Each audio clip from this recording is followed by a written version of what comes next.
창세기 38장을 읽어보게 되면요.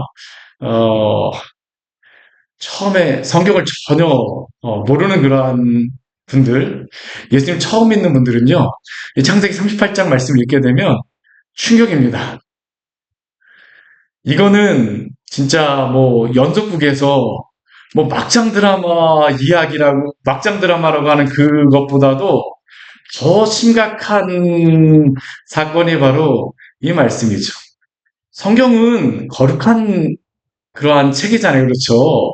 거룩한 경전, 뭐, 책으로서 불리는 게 바로 성경인데, 아니, 성경에 어떻게 이러한 말씀이 들어가 있을 수가 있습니까? 사실 이 말씀을 저도 처음에 볼 때는 이해를 할 수가 없어가지고, 아니, 도대체 어떻게 이러한 말씀이 여기에 들어서 있지? 사실 우리가 성경을 보다 보면 왕왕 이러한 말씀이 있습니다. 그렇죠? 근데 이러한 말씀을 볼 때마다 우리가 항상 보아야 될 것은 초점이 우리이면 안 됩니다. 초점을 우리의 가치관과 우리의 생각과 우리의 무엇으로 다 판단하기 시작하면요. 도저히 성경을 이해할 수가 없습니다. 이 성경은 누가 우리에게 주신 것입니까? 하나님이 주신 것이죠. 하나님의 관점에서 하나님의 백성들에게 왜 이 말씀을 주셔야만 하였는지, 또 왜 이 말씀의 의미가 무엇인지를 알아야지만 이 말씀이 이해가 되어지게 되죠. 오늘 말씀도 그렇습니다. 사실 오늘 창세기 38장의 말씀은 어떤 사람들은 그래서 어떤 학자들은 이 말씀을 제대로 이해하지 못하였던 어떻게 보면 인간의 눈으로 이것을 해석하려고 했던 그런 신학자들은요, 이 말씀을 뭐라고도 이야기하냐면요, 그냥 끼워놓은 그러한 이야기라고도 이야기하는 그러한 사람들도 있었습니다. 왜냐하면 실제로 보면요, 우리 그 창세기 37장 36절 말씀 우리 한번 읽어볼까요? 한번 읽어보겠습니다. 그 미디안 사람들은 그를 애굽에서 바로의 신하 친위 대장 보디발에게 팔았더라. 누가 팔린 것입니까? 요셉이 팔린 거잖아요. 그렇죠? 38장을 딱 빼보겠습니다. 그리고 39장 1절 한번 읽어볼게요. 읽어보겠습니다. 요셉이 이끌려 애굽에 내려가니 바로의 신하 친위 대장 애굽 사람 보디발이 그를 그리로 데려간 이스마엘 사람의 손에서 요셉을 산이라. 우리가 말씀을 보게 되면요. 38장이 오히려 없는 것이 그냥 이 성경의 전체적인 내용에서는 훨씬 더 매끄럽습니다. 그러면 도대체 왜 창세기 39장 말씀을 여기다가 구태여 우리에게 이러한 말씀을, 아니 세상 사람들 보게 되면 시험 들 수도 있고, 아니 어떻게 이게 성경의 말씀일 수 있느냐라고 할 만한 그러한 말씀을 왜 여기다 두었을까요? 왜 여기다 두었겠습니까? 하나님이 이것을 통하여서 귀한 하나님의 그런 주권적인 섭리, 하나님의 뜻이 어떻게 이루어지는가라는 것에 대해서 우리에게 보여주기 위함입니다. 우리가 창세기 말씀을 보게 되면요, 우리 아브라함 이후로 다 굉장히 중요한 세 가지 약속이 있어요. 무엇입니까? 아브라함에게 주신 복이 있죠. 땅에 대한 것, 자식에 대한 것, 아브라함을 통하여서 이방의 모든 사람들이 다 복을 받게 되어지리라는 그러한 약속입니다. 그런데 이 말씀들이 우리가 창세기, 출애굽기, 레위기, 민수기, 시면 사실은 이게 성경 전체가 이거를 다 이게 꿰뚫고 있는 그러한 그 하나의 내용이거든요. 아브라함의 그러한 자손이 그 아브라함에게 주던 이 약속이, 자손에 대한 축복이 어떻게 그것이 성취가 되어질 것인가, 땅에 대한 그 약속이 어떻게 성취가 되어질 것인가, 또한 이방의 백성들에게 그 구원에 대한 것들이 어떻게 성취가 되어질 것인가. 사실 우리가 이것을 가지고 성경 전체를 보잖아요. 그러면 이게 쫙 끼어져 맞춰집니다. 특히 이 모세 오경 같은 경우에는요, 이것을 떠나서는 이해를 할 수가 없습니다. 오늘 말씀도 사실은 이것 안에서 우리가 보아야 되는 것이죠.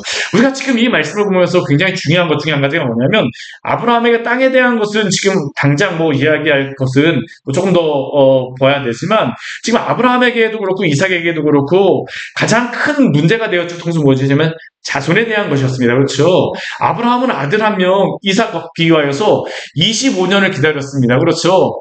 이삭 같은 경우는 20년 기다려서 쌍둥이 낳았어요. 그렇죠? 근데 쌍둥이 낳고 나서 그 아들 야곱이 돌아와서 그 이삭의 뒤를 잇기까지는요, 이게 한 40년 정도의 그런 시간이 필요했던 겁니다. 라반의 집에서 20년, 아버지 집까지 돌아오는데 한 20년 정도의 시간이 필요하였었어요.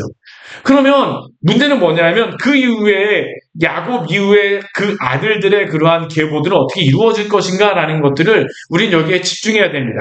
왜 제가 이 말씀을 드리냐면, 야곱 같은 경우는 이미 아들이 굉장히 많습니다. 아브라함 같은 경우는 한 명이고, 뭐 이삭 같은 경우는 그 에서와 야곱 가운데 야곱을 택하는 그러한 말씀이 하나님의 주권이 어디로 가는 건가에 대해서 말씀하고 있지만, 야곱 같은 경우는 사실은 우리가 생각하면 걱정이 없어요. 왜요?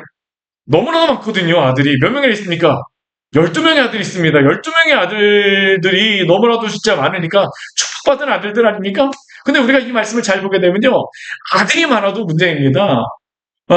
가지 많은 나무에 바람잘라 없잖아요. 그렇죠? 이 야곱의 집안이 그런 겁니다. 가지가 너무 자식들이 많다 보니까요. 이게 그 안에서 문제가 있는 겁니다. 오늘 이 앞에 말씀을 보게 되면요. 아니, 어떻게 이게 한 가족에서 있을 수가 있는가라고 하는 그러한 사건이 벌어지게 됐죠. 형들이, 10명의 형들이 동생 한 명을 어떻게 하는 겁니까? 팔아버립니다. 은희집에 팔아버렸어요.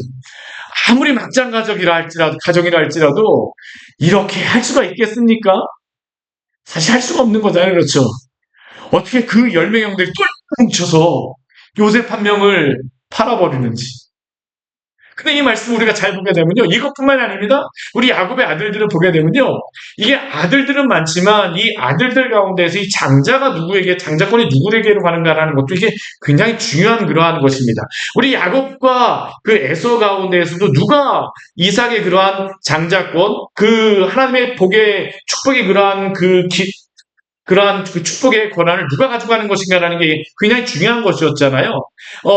물론 야곱에게 12명의 아들들이 있었지만, 그럼에도 불구하고 이 아들 가운데서 누가 이러한 장자권, 그 하나님의 축복의 그러한 은혜들을 누가, 리더로서 또한 장자로서 받아갈 것인가라는 것은 굉장히 중요한 문제입니다. 근데 한번 야곱의 아들들 한번 생각해 보십시오. 그게 야곱의 첫 번째 아들이 누구였습니까? 르우벤입니다. 근데 르우벤은 장자로서 실격입니다. 왜 실격입니까?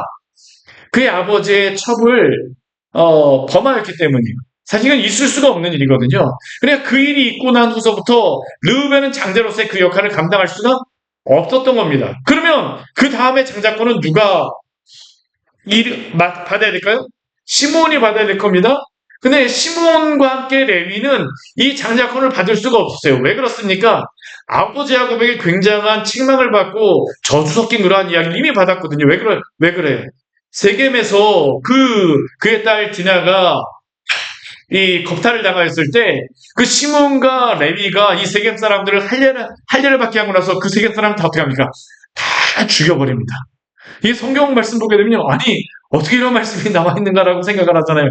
그러니까 이 두 명 같은 경우도 야곱에게 그 장자로서의 그러한 역할을 할 수가 없어요. 그러면 그 다음에 누가 장자의 역할을 감당해야 될까요? 유다죠. 그럼 유다는 그 자격이 있습니까? 우리가 앞에 말씀에 요셉의 그 말씀에 보게 되면요. 이 요셉이 그 형들이 원래는 죽이려고 했지만 죽진 않았어요. 그렇죠? 근데 죽진 않을 수 있었던 이유가 유다 때문입니다. 그렇죠? 근데 유다는 사실은 그 죽이지는 않았다 뿐이지 거반 죽이는 일을 합니다. 어떻게 합니까? 앞장서 그 요셉을 팔아버리는 데에 앞장섰던 사람이 누구입니까? 유다입니다. 그러면 이러한 유다가 형제를 팔아버리는 그 유다가 장자 역할을 감당할 수 있을까요? 사실 이 질문이 지금 있는 거거든요. 그리고 그 뒤에 말씀에도 보게 되면 계속적으로 이어지는 그러한 그 가족 안에서 여러 가지 문제들, 이러한 문제들이 어떻게 해결되어질 수 있을 것인가. 창세기 38장을 잘 보게 되면 이게 바로 거기에 대한 아주 중요한 분기점이 되어진 그러한 말씀이죠. 오늘 그 창세기 38장 1절 말씀을 보게 되면 이렇게 시작하고 있습니다. 우리 1절 말씀 같이 한번 볼까요? 그 후에 유다가 자기 형제들로부터 떠나 내려가서 아둘람 사람 히라와 가까이 하니라. 우리 여기 보면 그 후에라고 하지만 이게 원어적으로 보게 되면 이게 어떤 의미냐면 그 후에라는 의미보다는 그 즈음에라는 거라는 의미입니다. 그 즈음에. 그 즈음이라고 하는 것은 무엇과 관련해서 거의 동일하게 있었던 사건이라는 겁니까? 앞에 요셉을 팔아먹었던 사건. 그런데 요셉을 팔아먹었던 사건에서 그 형제들은 원래 어디에 있었습니까? 세겜에서 도단까지 가서 있었잖아요. 그렇죠. 도단은 어디냐면요. 지금 여기에 보게 되면, 하라와 가까이 하면서 이 사람이 어디로 지금 내려왔습니까? 우리 여기에 보게 되면 어디로 왔다라고 이야기를 하죠? 음, 히라와 같이 하여서 이 뒤에 보게 되면 그 지역이 나오는데 거십이 있었다라고 이야기를 하잖아요. 그렇죠? 네, 거십이 있었다라고 하는데 이 지역은 어디냐 하면 이 가나안 땅에서 이렇게 헤브론에서 그렇게 멀지 않습니다. 헤브론에서 그렇게 멀지 않고 한 3, 40km 정도 떨어진 그러한 거리였거든요. 근데 이 위에 있는 그 도단 지역은 보게 되면 이게 한 어느 정도 떨어진 거냐면 100km 이상 떨어진 겁니다. 이 지금 지금 유다가 있는 그러한 지역은요, 그 100km 북쪽에 있는 데에서 남쪽으로 내려와서 있는 겁니다. 그리고 서쪽으로 좀 더 치우친 그러한 지역으로 내려와서 있어요. 한 140km 정도를 움직였어요. 원래 그 형제들하고의 그런 동선의 그 즈음이라고 한다면, 원래 유다는 지금 어디에 있어야 되는 겁니까? 도단 주변의 그 형제들과 함께 있어야 되는 겁니다. 근데 한번 말씀 보십시오. 장자의 역할을 해야 될 유다가 동생을 팔아먹고 나서요. 어디로 다시 왔습니까? 자기 형제들로부터 떠나서 어디로 왔다고 하냐면 내려와서 아둘람 사람 히라와 가까이 한다라고 하는 게 아둘람이네, 아둘람. 예, 아둘람 지역까지 이게 내려와 있는 겁니다. 아둘람 지역까지. 이게 원래 유다는 그의 형제들과 함께 해야 되는데요. 뭐 요셉을 팔아먹은 것을 떠나서요. 유다는 그의 형제들과 함께 장자로서 그러한 역할을 해야 되는데 그건 어떻습니까? 떠나 내려와서 자기의 일을 살피고 있는 거죠. 근데 우리가 성경 말씀을 보게 되면 항상 내려온다라고 하는 것은 항상 무엇과 연관되었냐면 신앙이 네가 떨어진다라는 것과 항상 연관이 됩니다. 우리 요나서 말씀에도 보게 되면요. 요나가 그 배에 가잖아요. 그 배에 가게 되면 이게 내려간다라는 게 계속 나오면 내려갔다. 어디로 예루살렘에서 어디로 내려가서 뭐 요바로 내려간 다음에 배로 내려가서 이게 신앙이 내려간다는 의미거든요. 오늘 이 유다도 그렇습니다. 형제들 떠나 어디로 갑니까? 내려가서 아둘람 사람 이방인입니다. 가나안 사람 히라와 가까이 하는 겁니다. 그리고 가까이 하는 중에 그는 무엇을 하냐면요. 이 가나안 사람 수아라는 딸을 보고 그를 데려와서 동침하였다라고 이야기를 합니다. 사실 이게 보게 되면요. 아버지한테 별로 말하지도 않고 이런 것들을 지금 하고 있는 겁니다. 지금 유다의 그런 행적을 본다라고 하게 되면 그 자신이 하나님의 그런 언약이라던가 그 아버지가 가졌던 그러한 아브라함이 가졌던 신앙, 이삭이 가졌던 신앙, 야곱이 가졌던 그러한 신앙에서 지금 유다는 어떻게 해요? 조금 약간 삐딱하다는 걸 우리가 알 수 있어요. 벗어나고서 지금 내려오고 있다는 거거든요. 여기 오게 되면 딸을 보고 그를 데려와 동침하였다라고 하는 것은 이게 정상적인 결혼의 방법을 하지 않았다는 것을 의미합니다. 그러니까 유다라고 하는 사람은 굉장히 거친 사람이에요, 한마디로. 아, 이게 그 의미를 보게 되면요. 이 유다라고 하는 사람이 신앙적으로 이렇게 도덕적이지도 않습니다. 하나님의 말씀을 따라서 잘 거하지도 못합니다. 오히려 하나님의 백성들하고 어울리기보다는 누가 어울리기를 더 좋아합니까? 이방 사람들과 어울리기를 더 좋아하는 게 바로 유다였었죠. 그리고 그러한 가운데 유다는 어떻습니까? 아들을 낳게 되었어요. 그 임신하여서 자기 딸을 보고, 이 가나안 사람 수아라고 하는 사람의 딸을 보고 이 이름도 나오잖아요. 그렇죠? 이 여인에게서 아들을 낳았는데 그 아들의 이름이 무엇이라고요? 엘이라고 하는 그런 아들을 얻었습니다. 그리고 두 번째 우리 38장 4절을 보게 되면 그 여인이 또다시 아들을 낳게 되는데 그 이름이 뭐라고요? 오난이라고 하는 그러한 아들을 얻었어요. 이렇게 본다라고 하게 되면 엘과 오난이 원하든 원하지 않든지 간에 이 야곱의 집안에 그냥 정상적으로 따진다라고 하게 되면 이 장자의 그러한 역할을 맡아야 될 사람이 원래는 누구였을까요? 엘이라고 하는 그러한 인물이 이 역할을 감당해야 됐겠죠. 그런데 그 셋째 아들 우리 셀라까지 나왔는데 우리 6절 말씀 보게 되면 이 유다가 장자 엘을 위해서 아내를 데려왔습니다. 근데 그 아내 이름이 다말이었어요. 다말이라고 하는 이름이 이게 굉장히 많다라는 그런 의미입니다. 타마르. 우리 그 대추야자 열매 있잖아요. 그게 다말이라고 부르거든요. 그 열매를. 근데 유다가 이 엘의 아내로서 다말을 데려왔는데 문제는 뭐냐면 유다의 장자 엘이 우리 7절 말씀 같이 한번 볼까요? 유다의 장자 엘이 여호와가 보시기에 악함으로 여호와께서 그를 죽이신지라. 아까 제가 설교를 시작하면서 말씀드렸죠. 지금 이제 가정에서 가장 중요한 것은 무엇입니까? 자손에 대한 그런 문제, 아브라함의 자손. 그리고 또 중요한 게 무엇이에요? 누구에게 그 장자권, 하나님의 그 축복의 그러한 것들이 연결되어지고 있느냐라는 것인데, 이러한 역할을 감당해야 될 유다도 그렇고요. 유다가 이러니까 그의 아들 엘은 어떻습니까? 어떠한 죄인지 모르지만 하나님 앞에 죄를 범함으로 말미암아 엘은 하나님 앞에 죽임을 당했다라고 나오고 있죠. 그런데 그러한 가운데에서 그가 죽게 되어지니까 유다가 어떻게 하냐면 둘째 아들인 오난을 불러갖고 형수에게 들어가고 그 남편의 아우된 분부를 행하여서 씨가 있게 하라고 이야기합니다. 우리가 오늘 현대에서는 이게 도저히 이해할 수가 없는 겁니다. 그렇죠? 근데 이 시대에는요, 이게 성경에서도 이것을 말씀하고 있고요. 이 시대에는 그 장자가 아들을 낳지 못하잖아요. 그렇게 되면 그 동생을 통하여서 아니면 가까운 친척을 통하여서 그 자녀를 낳게 하는 게 바로 그들의 중요한 법이었습니다. 이것은 다른 것 때문이 아니라 무엇 때문에 그런 거냐면 기업 때문에 그런 겁니다. 기업. 그 아버지의 기업을 누가 이을 것인가. 특히나 이 엘 같은 경우에는 장자였기 때문에 유다의 기업을 엘이 이어야 돼요. 근데 엘이 죽었으면 누가 이어야 될까요? 오난이 있는 게 아닙니다. 누가 이어야 됩니까? 엘의 아들이 이어야 돼요. 근데 엘의 아들이었기 때문에 누구를 통해서 그 아들을 낳겠다는 겁니까? 오난을 통하여서 아들을 낳겠다라고 했는데요. 오난은 어떡할까요? 우리 구절 말씀에 보게 되면요. 이렇게 말씀해요. 구절 말씀 같이 한번 볼까요? 오난이 그 씨가 자기 것이 되지 않을 줄 알므로 형수에게 들어갔을 때에 그의 형에게 씨를 주지 아니하려고 땅에 설정하매. 여기 설정한다라고 하는 의미는 이게 어떤 의미냐면 이게 파괴하다는 의미입니다. 그러니까 이 오난이 왜 이렇게 했었냐면 자신이 그냥 형의 아들을 낳지 않게 되면 그 아버지 유다의 재물을 누가 얻을까요? 자기가 얻을 거거든요. 동생이 있어도요. 동생이 얻질 못합니다. 그냥 나는 가만히만 있으면 돼요. 그러니까 아버지의 말을 듣는 것 같지만 듣지 않으면서 그 형수에게 자녀를 낳지 못하게 하려고 이러한 일들을 행하였던 거죠. 근데 이것이 무엇입니까? 10절 말씀에 보게 되면 그 일이 여호와가 보시기에 악함으로 그도 죽이셨다라고 말씀하고 있습니다. 이게 바로 유다 집안의 그한 영적인 수준이죠.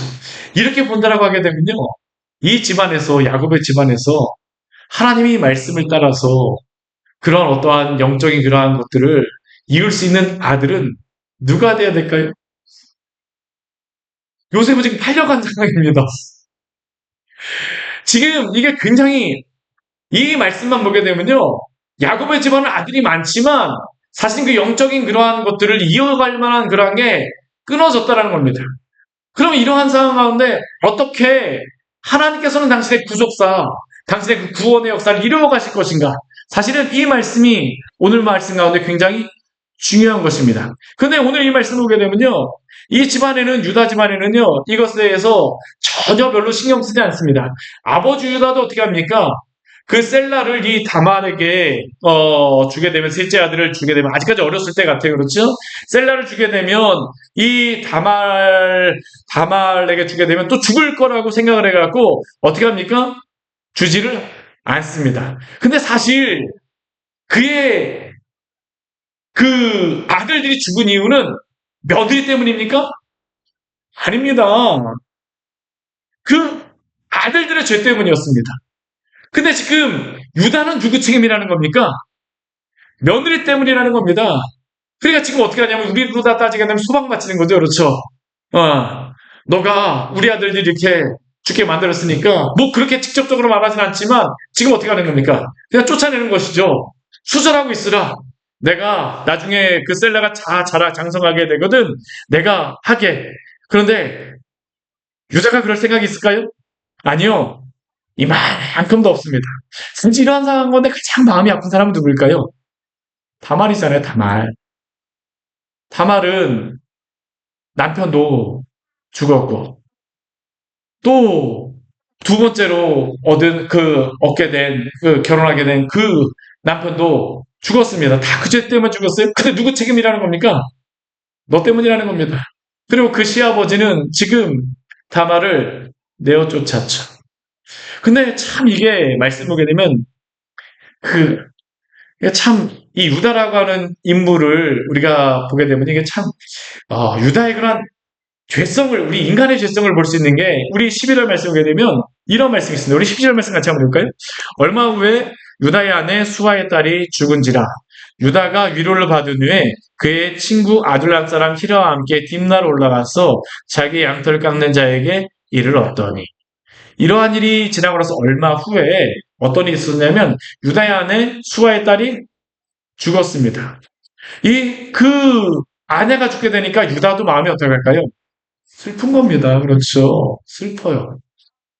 그래서 이 12절 말씀을 보게 되면 유다가 무엇을 얻었다고요? 위로를 받은 후에. 유다에게도 무엇이 필요했다는 겁니까? 위로의 그런 시간이 필요했다는 겁니다. 근데 사실 이 유다보다도 더 위로가 필요한 사람이 누구입니까?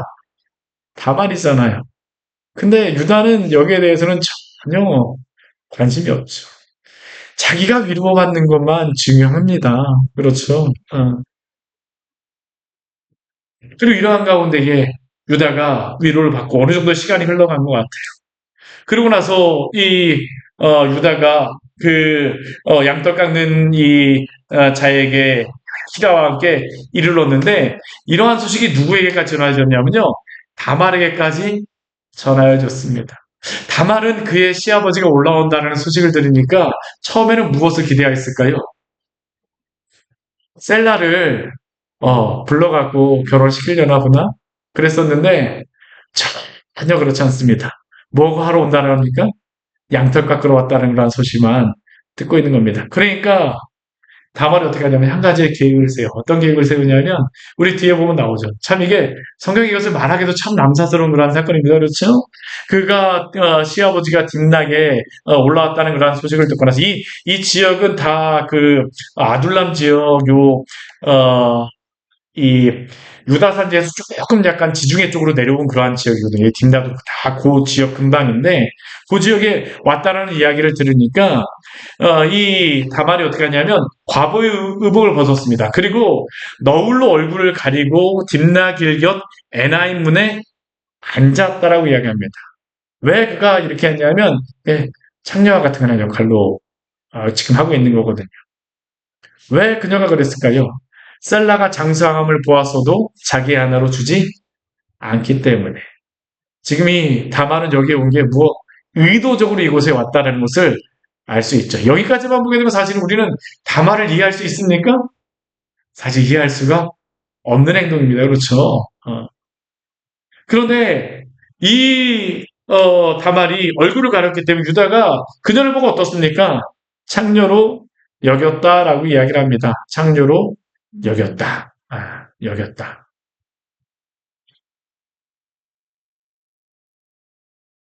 그리고 이 유다는 지금 여기에 보게 되면요. 이 다말이 그녀의 며느리인 줄을 알지 못하고 그녀에게 들어가게 되죠. 그런데 그녀에게 들어가게 될 때 이 다말이 무엇이라고 합니까? 당신이 무엇을 주고 내게 들여오려고 하십니까? 라고 이야기하니까 유다가 이야기를 해요. 뭘로 이야기합니까? 내 떼에서 염소 새끼를 주리라. 근데 우리 이 말씀을 보게 되면요. 우리 사실 이 말씀과 사실 이게 연관되어지는 이 비슷한 사건이 있습니다. 어디에서 있었을까요?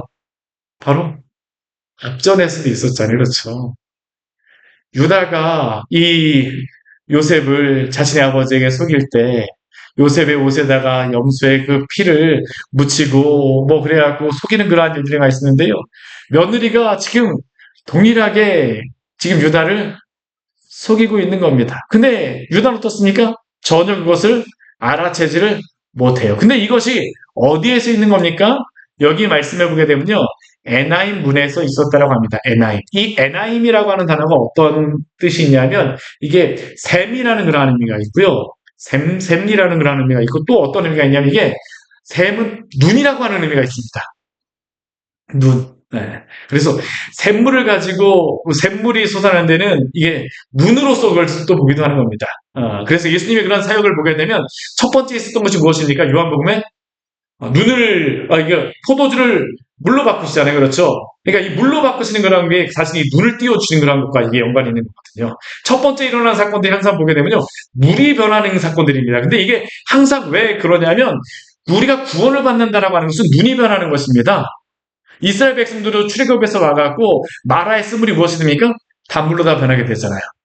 오늘 그런데 여기에 보게 되면요. 에나임이라고 하는 샘물에 갔는데 여기에서 자신의 며느리를 보았는데 유다 섰으니까 알아보지를 못합니다. 그 의미는 무엇일까요? 유다가 영적으로 눈이 멀었다라는 겁니다. 샘물 곁에서 눈이 먼 사람이 누구입니까? 유다였어요. 유다였어요.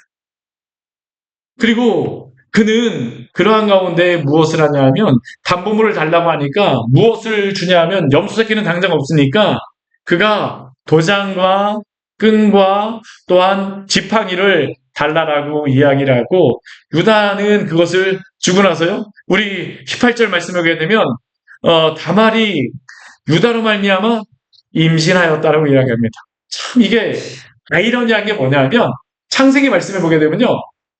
아브라함이 아들을 낳기 위해서 25년이 걸립니다. 그렇죠? 이삭 같은 경우도 20년이 걸립니다. 이 집안이 자손이 귀한 집안이 아니거든요. 더군다나 이 유다 같은 경우도 보게 되면요. 물론 아버지 야곱이 자녀를 많이 낳긴 했지만 그래도 이 자녀가 쉽게 나왔지 않는 그러한 집안이었었는데 유다 같은 경우는 며느리에게 이 자녀를 금방 얻게 되는 겁니다. 참 아이러니하죠. 그렇죠? 근데 이 일이 있고 나서 우리 19절, 20절 말씀을 보게 되면 이 다말은 가갖고 이런 것들을 다 벗고 나서 유다가 어떻게 하냐면 자신의 친구 아둘람에게 부탁을 합니다. 무엇을 부탁합니까? 염소 새끼를 보내어서 그 여인의 손에서 단무물을 찾으려 하죠. 찾으려 하죠. 왜 그랬을까요? 빨리 지금 자기가 소식 퍼져나가지 않도록 창피한 일 당하지 않도록 이것을 빨리 하는 겁니다. 근데 한번 생각을 해보십시오.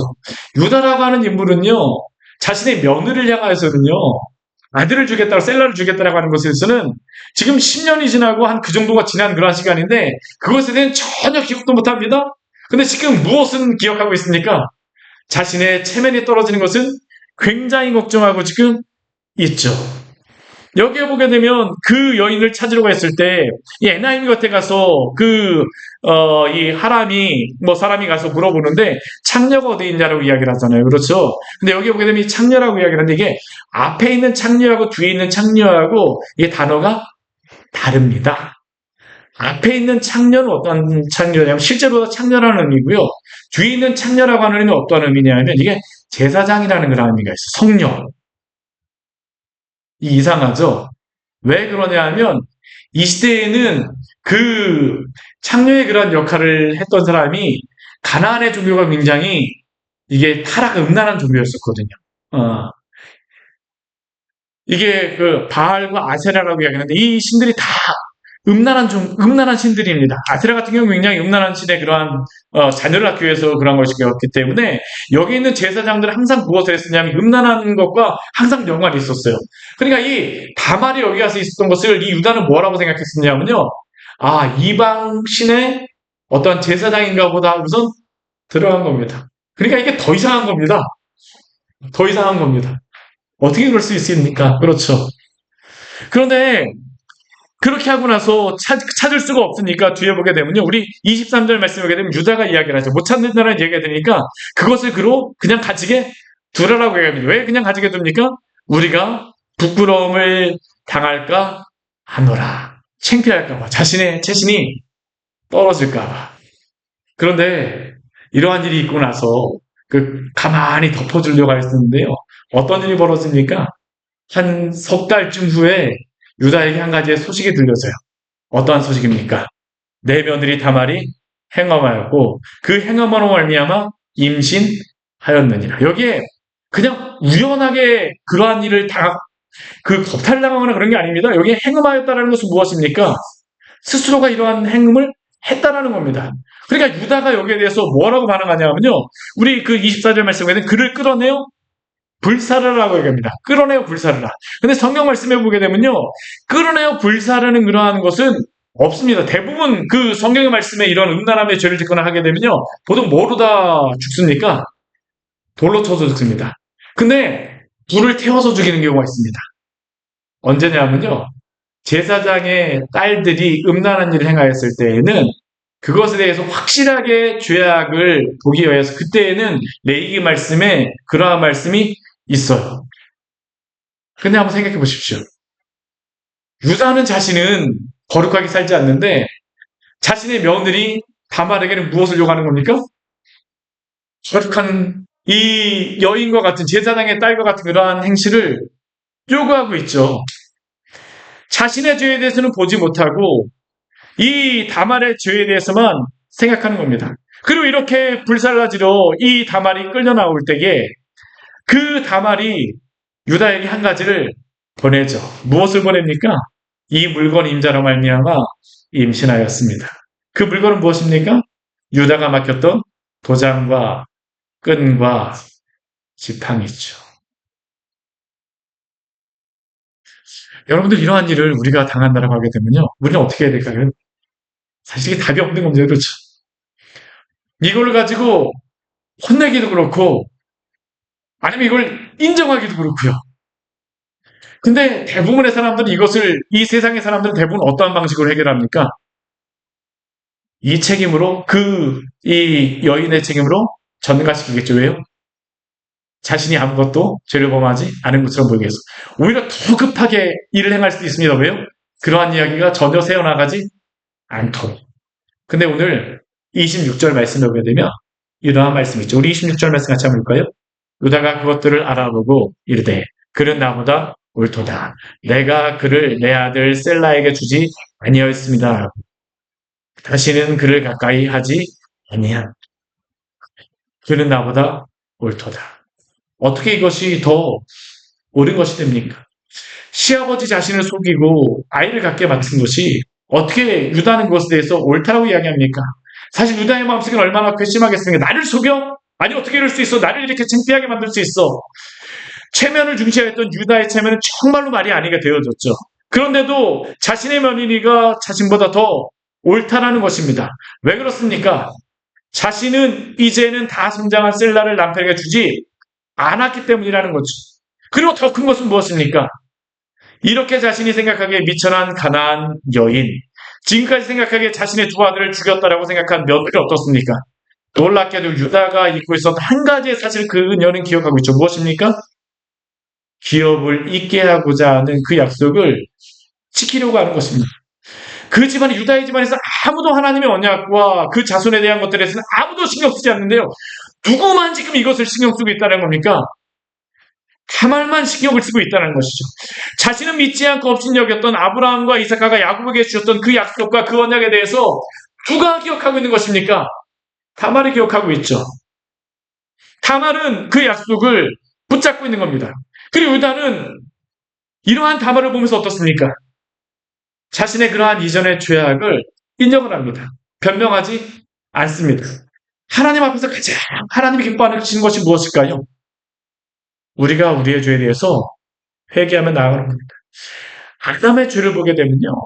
아담이 하와와 함께 선악과를 먹게 되어져 있지만 아담의 사실은 가장 큰 죄 가운데 한 가지 무엇일까요? 선악과를 먹는 것도 있지만 무엇도 그의 또 죄입니까? 자신이 그 죄에 대해서 인정을 하지 않죠. 누구 때문이라는 겁니까? 아내 때문에. 그냥 아내도 아니죠. 하나님이 주셔서 나에게 하나님이 주신 이 아내 때문에, 여자 때문에. 그런데 오늘 유다는 어떻습니까? 나 때문이라는 겁니다. 나 때문이라는 겁니다.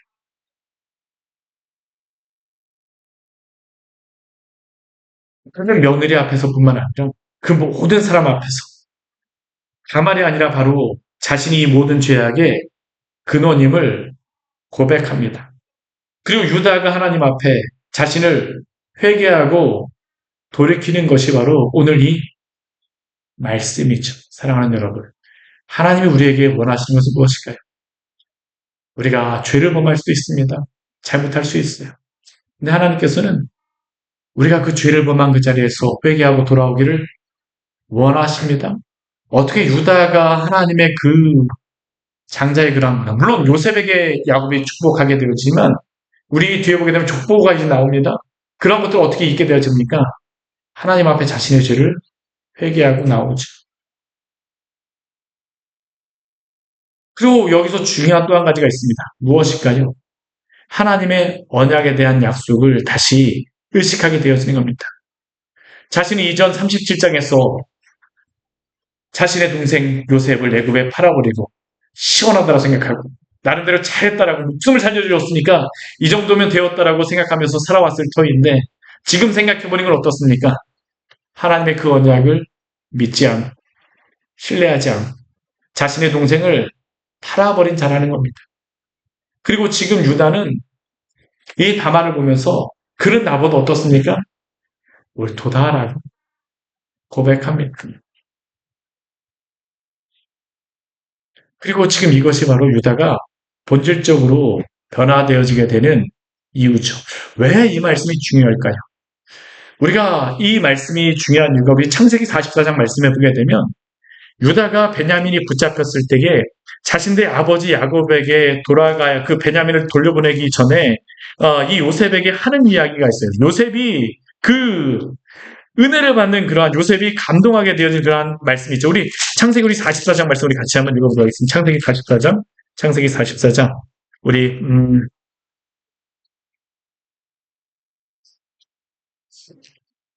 창세기 44장 우리 29절 말씀부터 우리 34절까지의 말씀을 같이 한번 보겠습니다. 우리 29절부터 34절까지의 말씀 같이 한번 보도록 하겠습니다. 너희가 이 아이도 내게서 데려가려니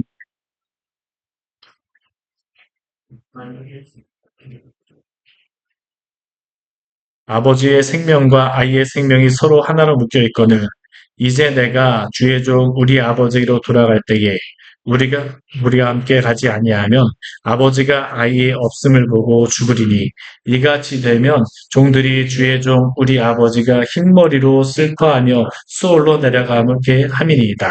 주의 종이 내 아버지에게 아이를 탐구하기를 내가 이를 아버지께로 돌아오지 아니하면 영영이 아버지께 죄짐이 되시나사오니 이제 주의 종으로 그 아이를 대신하여 머물러 있어 내 주의 종이 되게 하시고 그 아이는 그의 형제들과 함께 올려 보내소서.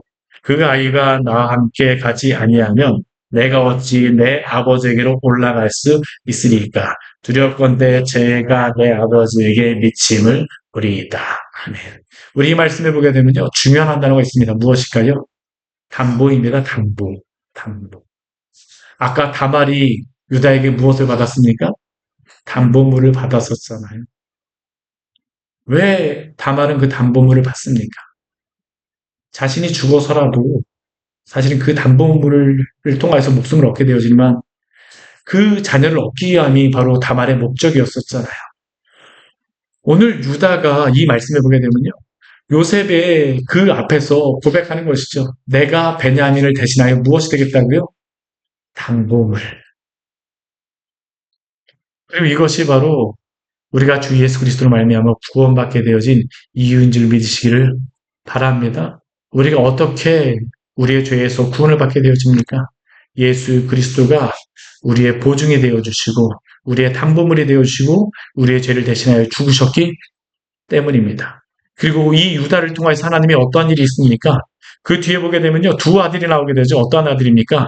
베레스와 세라입니다. 그리고 그 가운데 베레스는 어떤 사람입니까? 예수님의 족보에 나온 사람이 되어지죠.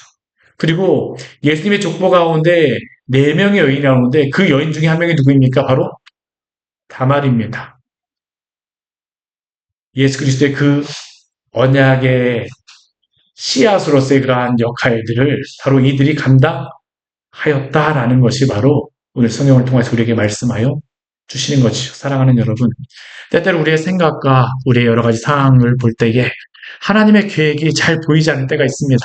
오늘 이 말씀, 우리 창세기 우리 39장 말씀을 보았지만 이 38장 말씀을 보았지만 이 말씀이 도대체 어떤 의미가 있습니까? 근데 이 말씀이 있지 않고는요. 이후에 요셉과의 그 관계 회복이 있을 수가 없습니다. 때때로 우리 인생 가운데 여러 가지 많은 일들을 만나게 되어지지만 그러나 그 모든 것들이 하나님의 주권과 섭리 안에 있음을 믿고 믿음으로 살아가시기를 바랍니다. 같이 기도하도록 하겠습니다. 우리 오늘 말씀 같이 기억하시면서 우리 기도하기로 합니다. 우리 오늘 창세기 38장의 말씀은 참, 하나님의 놀라운 그러한 말씀이죠. 음, 어떻게